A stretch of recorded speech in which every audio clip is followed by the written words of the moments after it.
Anatomy of growth plate. The growth plate lies between the epiphysis and the metaphysis and is divided into the following zones. The first zone adjacent to the epiphysis is the reserve zone. The next zone is the proliferative zone, and the next zone is the hypertrophic zone.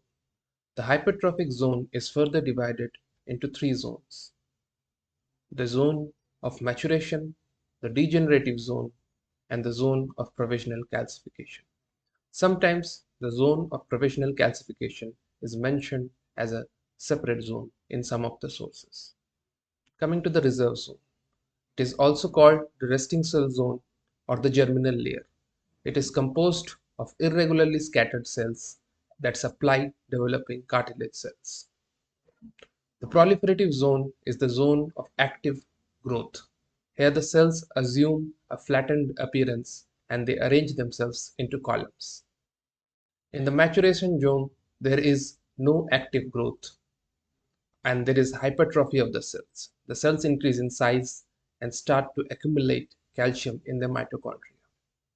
In the degenerative zone, the cells continue to accumulate calcium and start to undergo degeneration and cell death, and they start to release calcium into this extracellular matrix.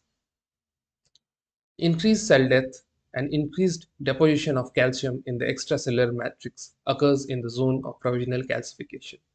This leads to calcification of the cartilage matrix, which provides a scaffold for osteoblasts to lay down bone and start the process of ossification.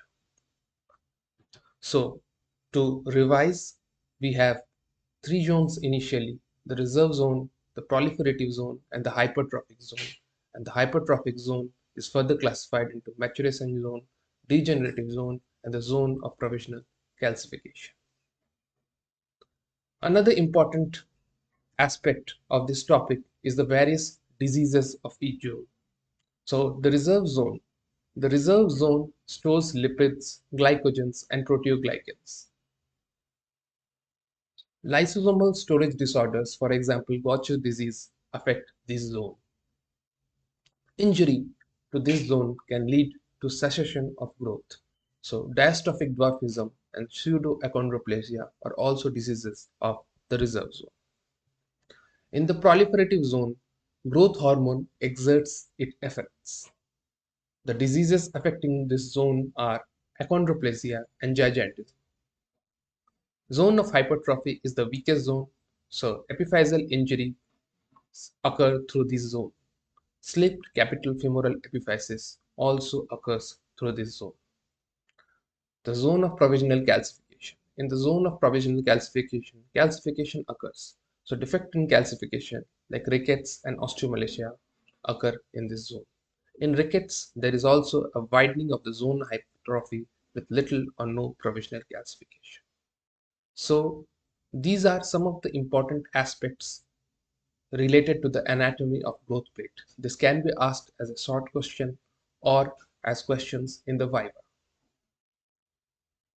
If you like these videos, kindly consider liking the video and subscribing. Also, comment regarding any topics you want to be covered in the future videos. Thank you.